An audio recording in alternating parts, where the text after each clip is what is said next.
morning.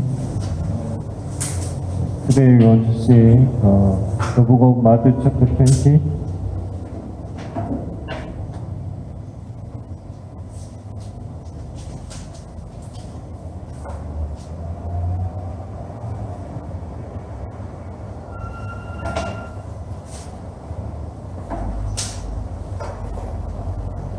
Matthew chapter 20 from verse 1 to 16.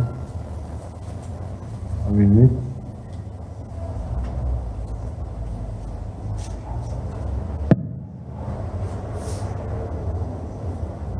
Matthew chapter 20 from verse 1 to 16. I will read. For the kingdom of heaven is like a landowner who went out early in the morning to hire men to work in his vineyard. He agrees to pay them a denarius for the day and sent them into the vineyard.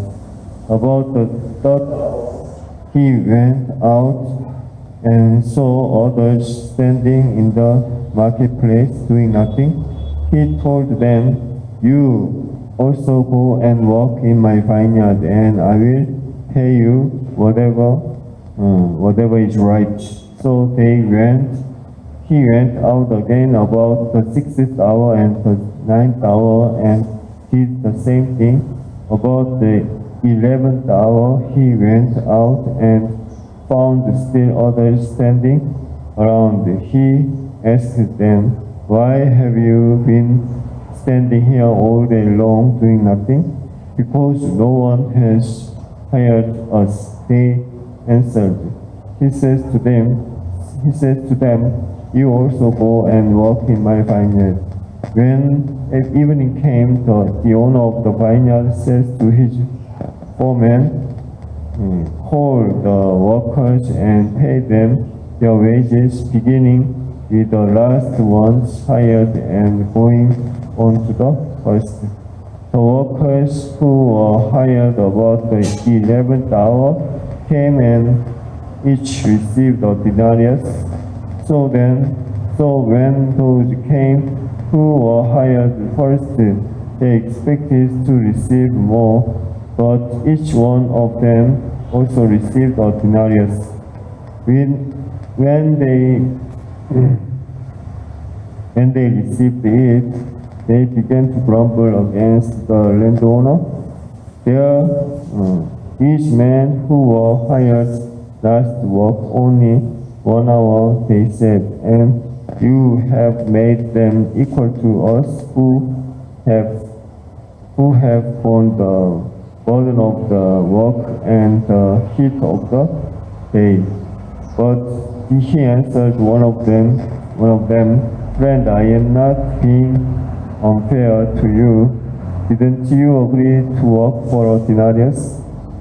Take your pay and go. I won't give the man who was hired last the same as I gave you. Don't I have the right to do what I want with my own money? Or are you envious because I am generous? So the last will be the first, and the first will be the last." Amen. So today we want to see the parable of the workers in the vineyard. What kind of parable is this? Why was Jesus talking about this parable? Suddenly, the workers in the vineyard. When we read the Bible well, then we can find that then God was comparing His people or the land of God as the vineyard. Working place for the kingdom of God is vineyard. Isaiah 5 and so many places in the Bible. Vineyard.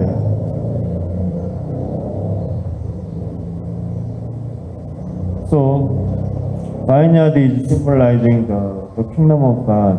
Or nowadays, what would it be? Church. vineyard is the working place for the kingdom of God.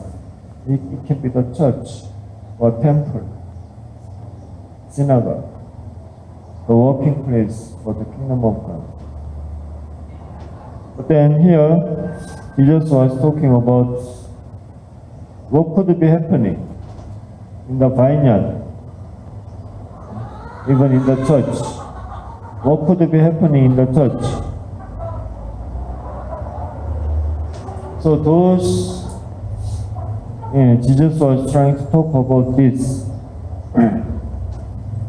For the kingdom of God, heaven is like a landowner who went out early in the morning to hire men to work in his vineyard. He agreed to pay them a denarius for the day and sent them into his vineyard. So then the landowner, he went out to find the workers for the kingdom of God.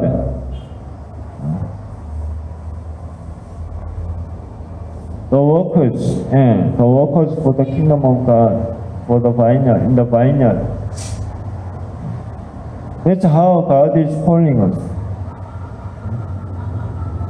God is sending His servants to the world, and then He is calling the workers for the kingdom of God. Firstly, God is guiding the people to be saved, and then God wants them to be the workers for the kingdom of God. God is finding. Jesus even said that then, the harvest is ready, but the workers are few. So that's why God wants to save this world as early as possible, but then because of the few workers, then maybe it can be delayed. It can be very slow to save the world. That's why maybe it could take like another 2,000 years to change this world. It could take a long time from God's calling Abraham, 4,000 years, 6,000 years. But the workers are few. But anyway, this is a big viewpoint. Third hour, the owner went out maybe at the first hour. What is first hour, third hour? This is Swahili time. The hour started from 6 o'clock in the morning. 6 o'clock, 7 o'clock, 1 o'clock, 2 o'clock, 7 o'clock in the morning, 1 o'clock, 8 o'clock in the morning, 2 o'clock, and then 3 o'clock in the morning. 3 o'clock, third hour is 3 o'clock and 9 o'clock in the morning. He went out and then found the people who were just outside doing nothing. But then he invited them to his vineyard to walk inside of the vineyard, promising to give them 1 denarius per day.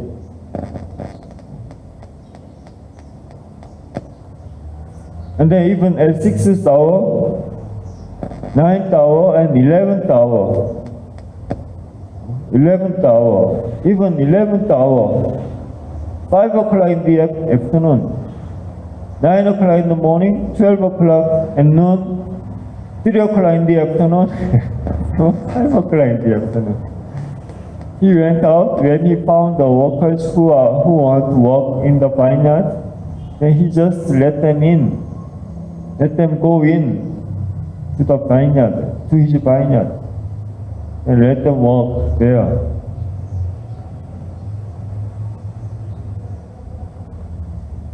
What is this? And then later, the owner, he gave them the same salary, the same amount of wage So that is irony. That is ununderstandable. Ununderstandable.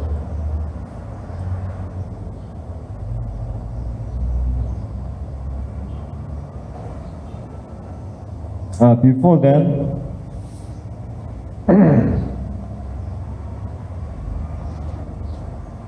here it says that, why have you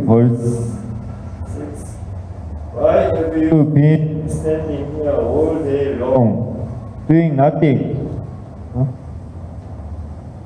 All day, when you go out to the world, are they doing nothing? When we are evangelizing the people in the world, are they doing nothing? Are they so free? Yeah, sometimes people who don't have the job, they are free. They are free. But then many other cases, they are not free. They are very busy with the works in the world.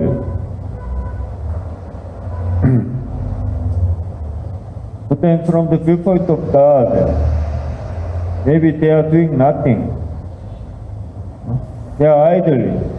They don't do something for their eternal life, for their salvation. They don't do something for others.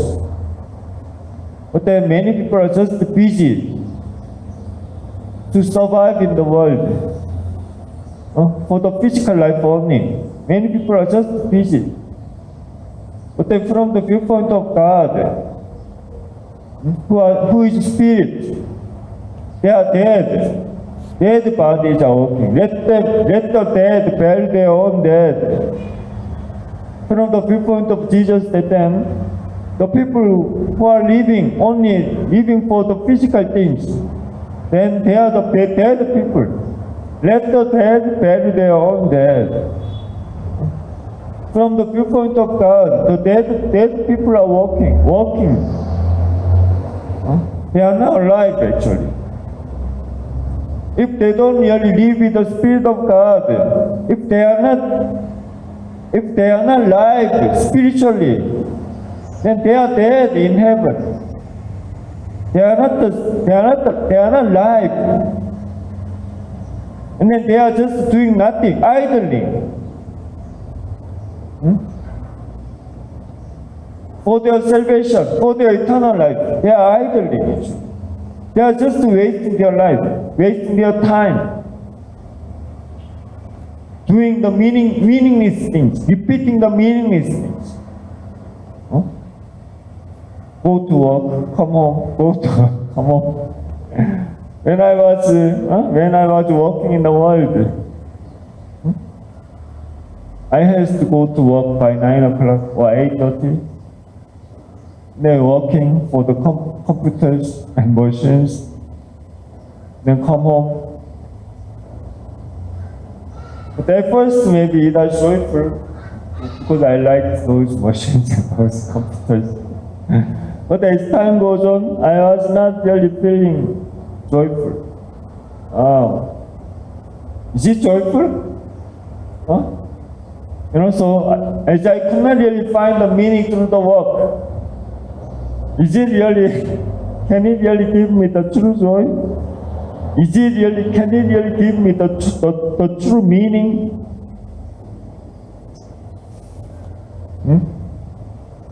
I was just actually, if I really analyze my work, then I was just driven to give the joy to a person, the boss. My life was for that person, a boss, who was like a senior person with the same university. He was like a very senior person from the same university.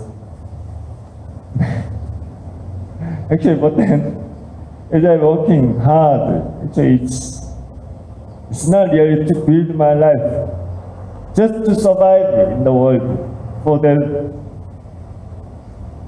salary.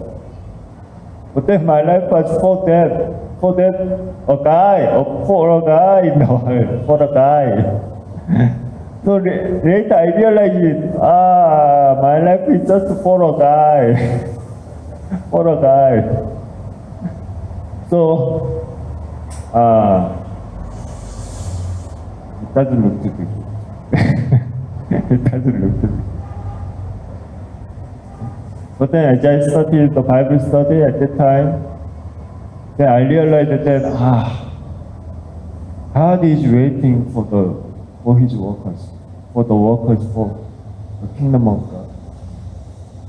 The workers are few. The harvest is ready. The workers are few. God is calling us. Then where should I spend my time? Where should I spend my time? Yeah, we spend the same time, right? Your 1 hour is my 1 hour the same. Your 2 hours is my 2 hours the same. But then, what do we live for our life? That is important. What do we live for our life? Through our works. What do we live for this world? Is it meaningful, or is it just the personal things? Is it just the physical things? Or is it for others?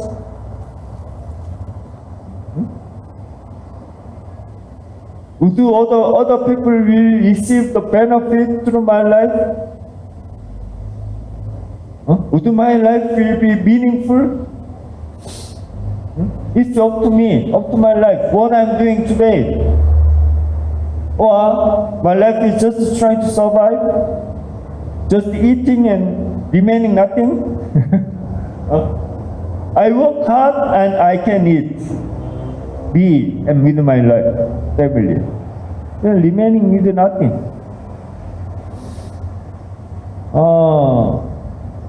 Thomas lived. He just worked hard, he died. That's it. Maybe he was not a bad person. At least he could take care of his own family. That's all.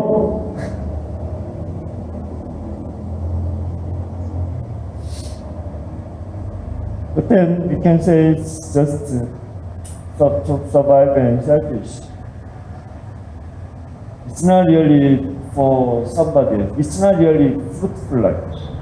Maybe I can bear the fruit with money or salary.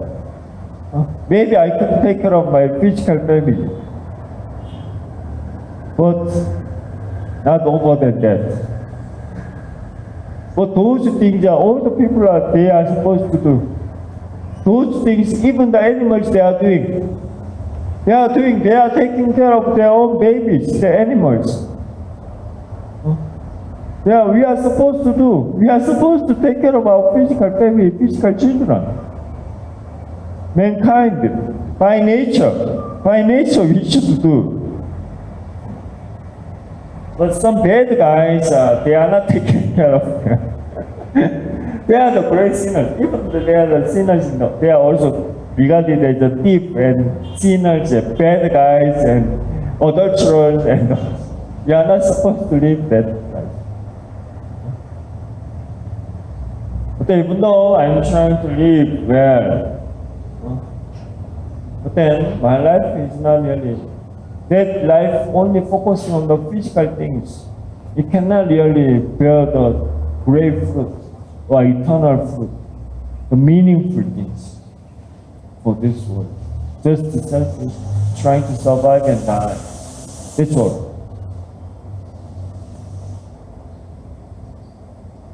So, from the viewpoint of God, maybe why were you standing here for all day doing nothing? It makes sense. But then, what is the grace of God? Even though you are standing here doing nothing, but then you come into, I want to welcome you to my vineyard.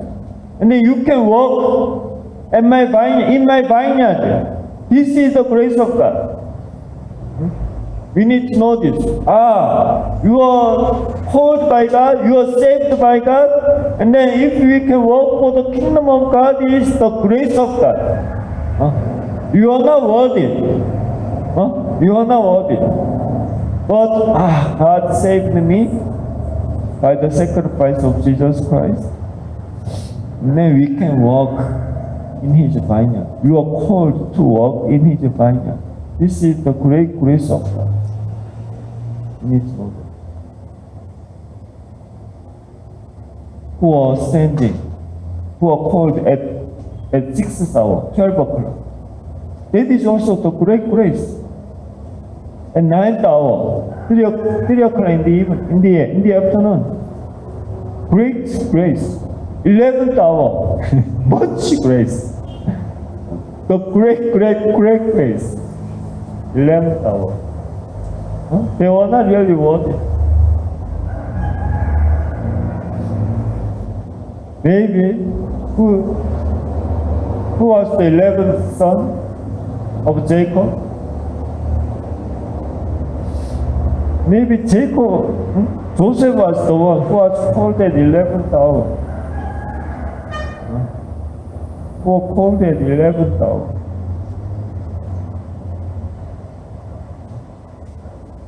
God blessed Joseph.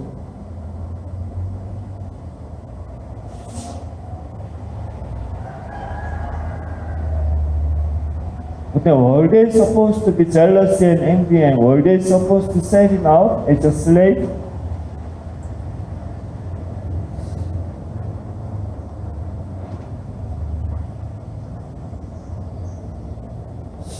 God accepted Abel and Abel's offering. Was Cain supposed to hate him? Was Cain supposed to hate him and kill him because of that?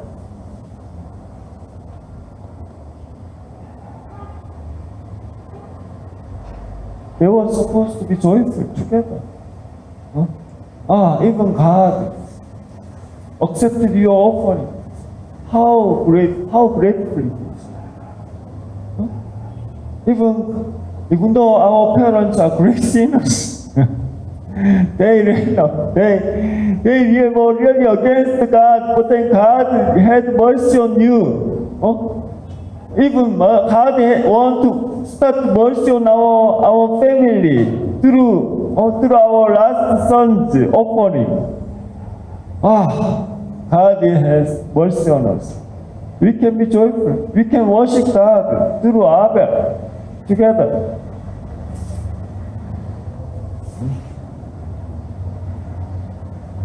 Suppose that this is a very critical example.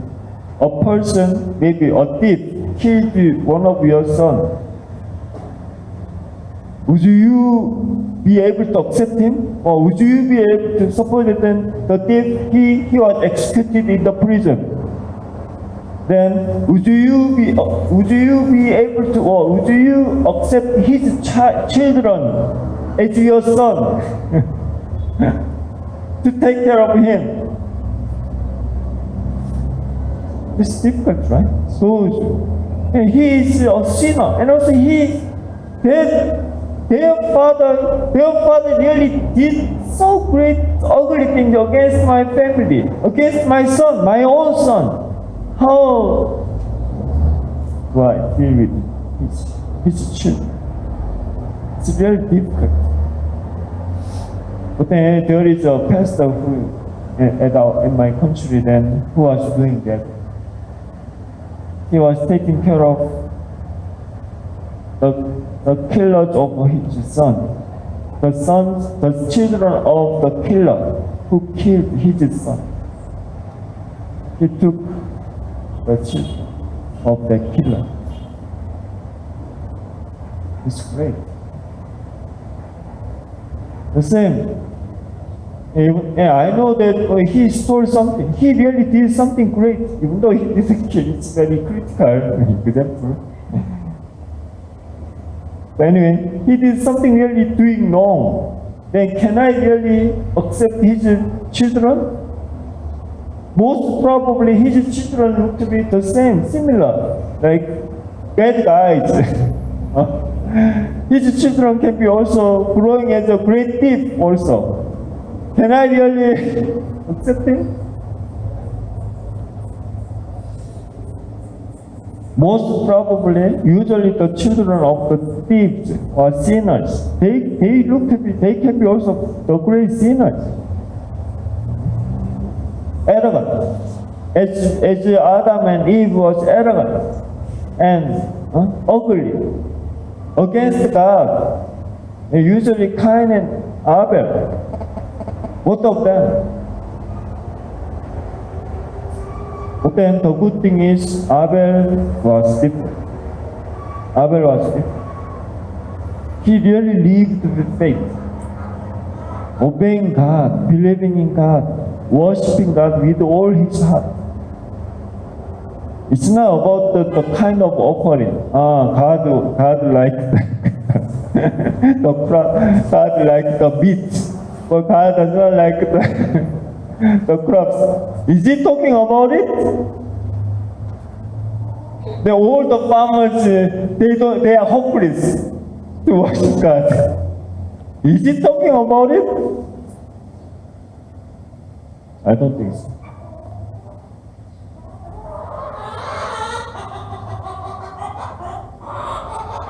So here, we need to know that how God has mercy on them, for each one of them. But then the issue is, when the great love is revealed, then the envy and jealousy can be coming up. So when the owner gave the same amount of money like to the first, who are really suffering much more than the last one, then that's why they were angry. So verse 15. Don't I have the right to do what I want with my own money? Or are you envious because I am generous? Yeah. When the bigger generosity is revealed, then the envy and jealousy is revealed also. That's how it's coming up. When a woman broke the alabaster jar, and then when Jesus praised her instead of rebuking her, but Jesus, instead of rebuking her, Jesus rebuked his disciples, and then when Jesus praised her, then the disciples were so angry. They got so angry. What is Jesus? How is Jesus dealing with her? That sinner.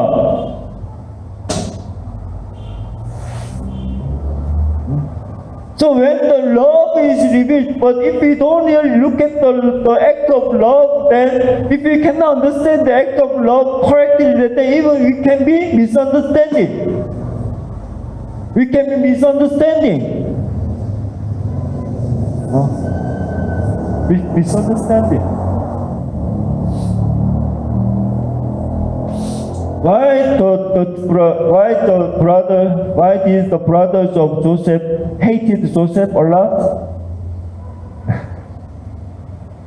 How does the Bible say? Why did the brothers of Joseph hate Joseph a lot? The Bible says that then Joseph reported the bad behaviors of his brothers. Joseph reported the bad behaviors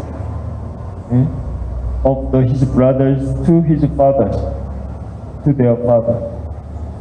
Another thing is, the father Jacob showed the great love to Joseph by giving him ornamentally, what is it? The very colorful, ornamentally the clothes, symbolizing as the birthright, the first son. It means maybe Jacob regarded Joseph, the 11th son, like the first son, instead of Reuben. That's why they really hated Joseph. But I want to ask you, did Joseph do wrong? What do you think about it? Did Joseph do wrong? He reported the bad behaviors to his father.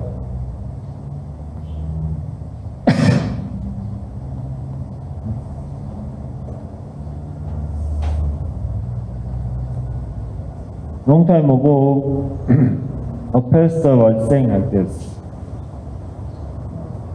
When he was at the dormitory, at the University Theological School, then he was like among the students, he was like the leader of the dormitory. He was the leader of the dormitory. Then maybe many days, he found that then the students, his fellow students are doing something very strange things at night. The students were going out of the dormitory. And then they came back to the dormitory very late at night. Mostly they were drinking, playing in the world, drinking. And then they came back to the dormitory late, very late at night. But then nobody else knew it except for this, the leader of the students in the dormitory. Then the pastor, he was testifying. What did he do? What did he do? He said, he reported to the authorities of the school. He reported. At first, maybe he was trying to tell his friend, don't do that. Don't do that. But his friend didn't listen to him. So what did he do? He reported to the authorities of the school. Why? How can you say? Was it bad or was it good? Was it for the good purpose or was it for the bad purpose?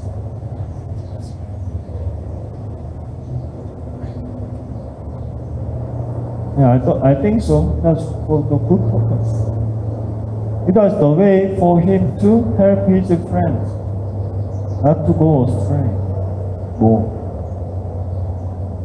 As soon as possible, he wanted to let him come back. Let him stop committing sins. Joseph was the 11th son. He was weak, small boy among the brothers. He was the last boy, except for one, Benjamin. He was the last boy. All the brothers, elder brothers. Could he deal with his elder brothers well, with his own power, strength? But then when he looked, his brothers are something very wrong. How could he deal with them?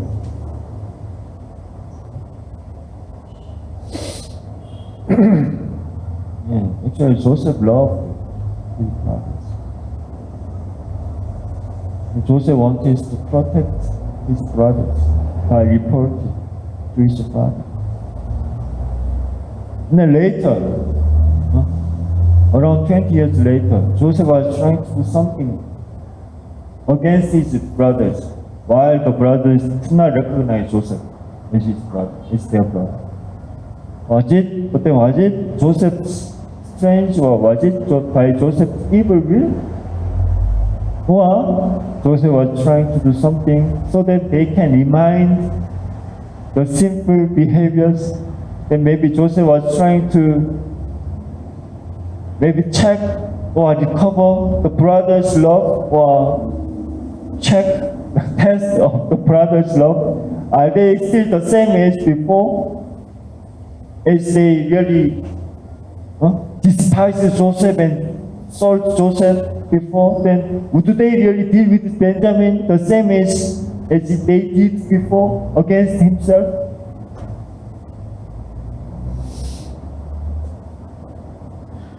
Joseph was testing his brothers. Joseph was testing. As you read the Bible well, you can realize Joseph was testing his brother's heart, behavior against the last son, the last brother, Benjamin.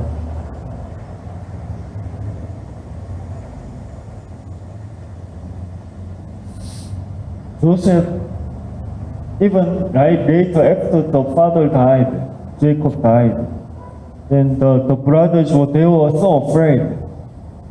Joseph would execute us. Yeah, we really did something very wrong. Then we should ask him to forgive us. So after Jacob died, then they were really afraid of Joseph. And they really came to Joseph, knelt down before Joseph, please forgive us. Forgive us. Then what did Joseph say? I'm not God. I'm not God. Don't worry. Instead of persecuting you, or instead of executing you, judging you, I will take care of even your family. I will take care of your children. Isn't this love? This is love. Joseph did not do, or Joseph did not report because of that hatred or ugly heart. Joseph reported because of love.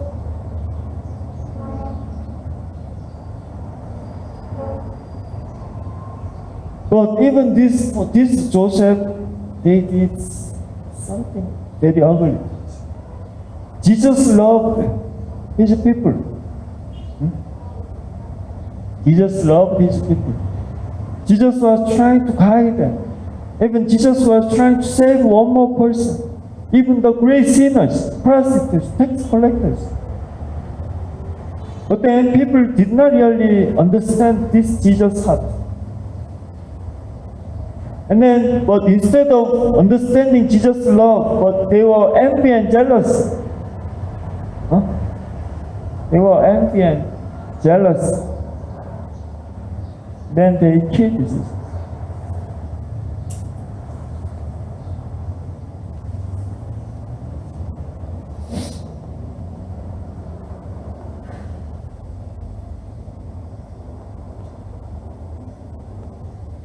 So when the greater mercy, when the greater love is revealed, then this envy and jealousy can stop. But then we need to understand that that's how God wants to save another great sin, by His greater love. And then we also need to, we should not forget that then we receive the same love. We receive the same love.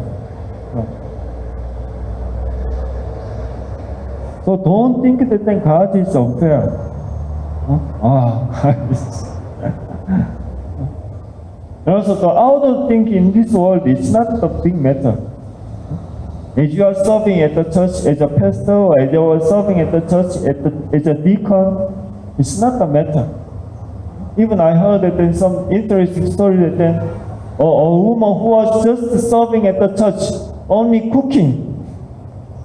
She was sitting higher position than the great pastor at the church after they died.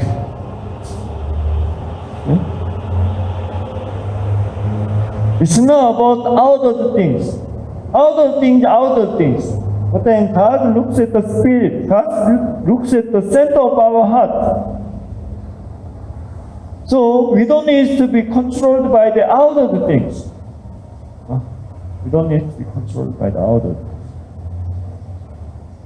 We should not be envious, jealous with just outer things. It's It's not just applied to the outer like wealth. He has much, but I have small. I am jealous. Even it can be also applied here inside of the church. Don't be envious. We don't need to be envious and jealous.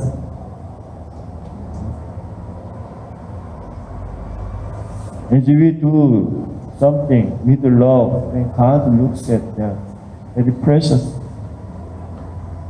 Even the woman who was a sinner, great sinner, but then when she showed her determination, love, I want to give all my life to Jesus.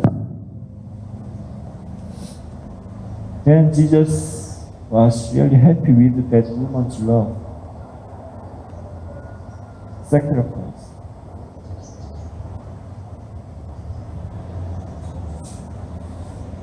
So we need to look at this heart of God, love of God. So don't be with envy and jealous, even inside of the church. You don't need. But we can be happy as we look at one more person is saved. At the parable of the prodigal son, the same, even for the last Sunday service broadcasting, then there was this kind of word was shared. Prodigal son's parable. When the prodigal son was accepted by his father, then the elder son got angry. Got angry.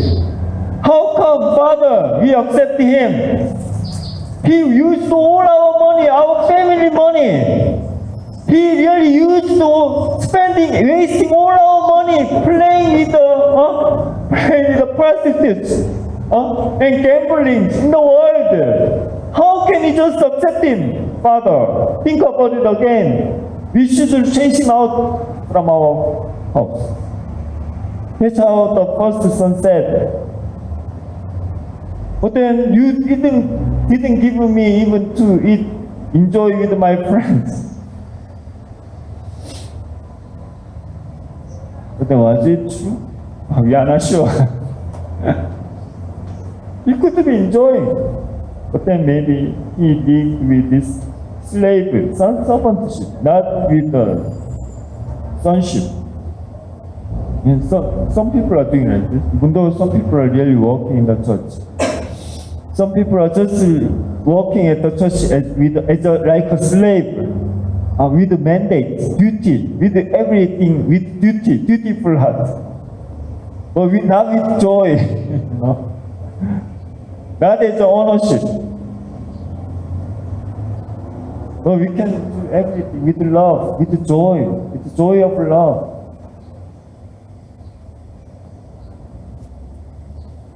And everything is mine.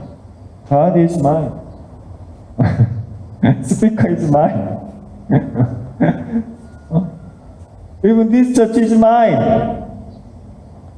Isn't it? This church is yours. I can take care of my church. It's not somebody else's church. God gave me. But then, I'm not the true owner. But then God gave me. But then God gave my life. Right? Yeah. God gave my life. It's my life.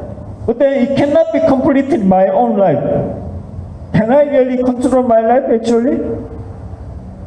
Am I the one who started my life? Or am I the one who concluded my life? Who to conclude my life? Who to decide my life then? Think about it. God is the one who to decide. Who planned for my life? Who started my life? Who to also conclude my life? So when you just think about it, then everything is clear. But then people don't want to think about it.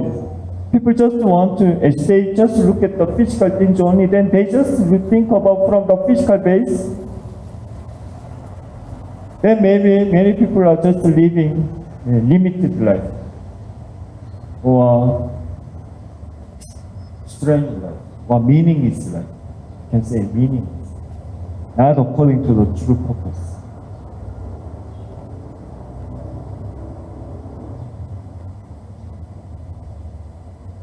When we hear,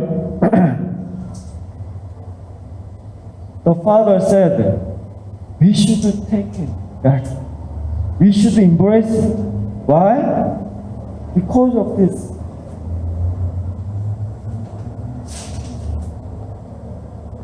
Luke chapter 15, the last verse, Luke chapter 15. My son, Father said, you are always with me and everything I have is yours. But we have to celebrate and be glad because this brother of yours was dead and is alive again, and he was lost and is found. That's why we need to celebrate. He was dead, but now he's alive. Actually, we did not know where he was. Even he could die. Even I thought that he already died a long time ago. But now I could find him again. I could see him again. How joyful he was. That's why we need to celebrate. Long time ago, when I was young, one of my cousins, he left the house. He left the house. Around 14, 15 years old. When he was around 17 years old, he left his house. All the family, they were really worried about him, the last born of the family, my cousin. Actually, the family, they had so many children, around 9. Even though 9, they had 9 children. But when the last boy disappeared, even though he grew up, 17 years old, he disappeared. Then the parents they were so worried. They were so worried. But then in a few months, he came back home. Especially the parents, my uncle and aunt, they were so happy. They were so happy. They didn't really ask him, or they didn't really rebuke him. They didn't rebuke him. They just embraced with great happiness. So I am so happy to meet him again, to find him again. So, son, the first son, aren't you happy?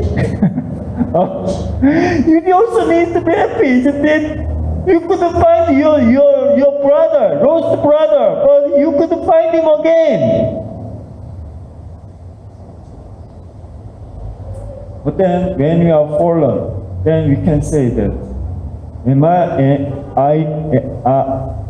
is he my brother? Am I his keeper? Cain said, am I his keeper? Yeah, he should be his keeper. When their parents are not there, then he should be his keeper. Thomas should take care of Thaddeus. Isn't it?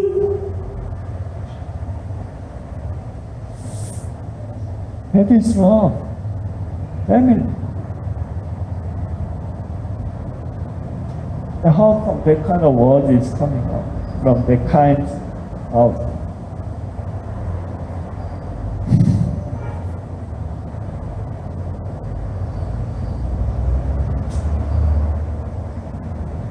So, at this time, we want to think about this love of God. When the love is revealed, then even people can be misunderstanding. Then we can hate.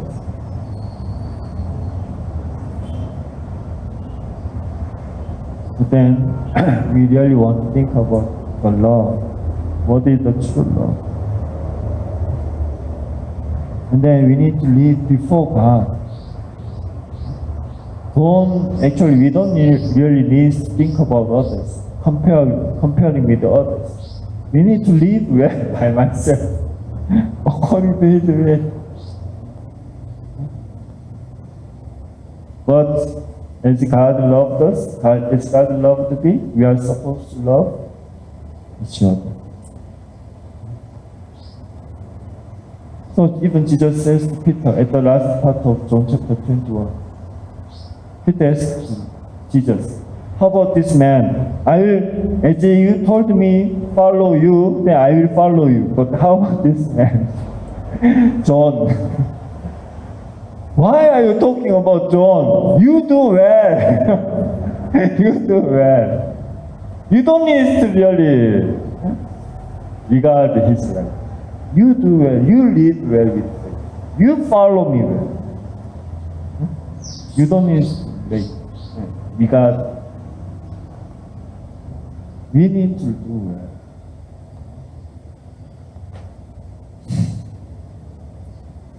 So anyway, at this time, we want to really know the great love of God for this world. As God loved us, God also loved the sinners. God wants to save one more sin. And then as God loved us, we also want to love each other. As God saved us, we also want to save one more sinner in this world. So then, as we are living, then Jesus was talking about these parables. He knew that these things even can be happening inside of the kingdom of God, inside of the church, inside of the temple. That's why as we know this, then that's how maybe Satan can use this envy and jealousy to destroy the temple, church. As we know this, the true love, great love of God, then we also want to live with love. Then we want to build up the kingdom of God with the true love of God. So then the great work can be fulfilled through our life. So we want to end here. Let's pray. Dear Heavenly Father, thank you so much for allowing us this time to meditate your word. As God loved us, and He sent His one and only Son to this world. And then as Jesus died on the cross, then He wanted to save the sinners. That's how we could be saved. So as we receive this great love of God, mercy of God, then we also want to love each other. We also want to forgive each other. So then we want to really open the great door to save this world. So please be with us. Please guide each one of us.